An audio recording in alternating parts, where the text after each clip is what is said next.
आपण पाहत आहात नॅशनल सर्कल न्यूज। मानोरा तालुक्यातील ढोणी येथील प्रवासी निवाऱ्यांची अवस्था अतिशय दयनीय खराब झालेली आहे। हा प्रवासी निवारा कधी कोसळून अपघात होण्याची शक्यता नाकारता येत नाही।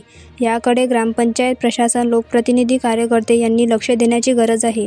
त्यामुळे कोसळण्याच्या मार्गावर असलेला प्रवासी निवारा कधीही पडून जीवाला धोका होण्याची शक्यता नाकारता येत नाही। ढोणी बस स्टँडवर प्रवाशांसाठी नवीन प्रवासी निवारा बांधण्यात यावा अशी मागणी ढोणी गावातील नागरिकांनी केली आहे। प्रवासी निवारा कोसळून अपघात झाल्यास यास जबाबदार कोण, असे सुद्धा प्रश्नचिन्ह निर्माण होत आहे। पहा सविस्तर बातमी नॅशनल सर्कल न्यूज वाशिम जिल्हा प्रतिनिधीकरिता राजेंद्र सिंह दीक्षित।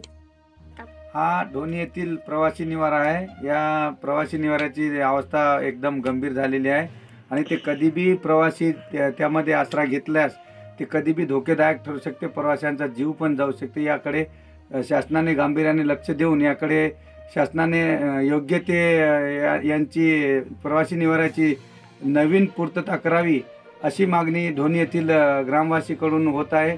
हा प्रवासी निवारा कमीत कमी मला जेव्हापासून समजते तेव्हापासून याला कमीत कमी 20 ते 25 वर्षे झालेली आहे। या प्रवासी निवाऱ्याकडे शासनाने खरोखर लक्ष केंद्रित करून नवीन प्रवासी निवारा करून द्यावे याची अशी मागणी येथील प्रवासी निवाऱ्याची आहे।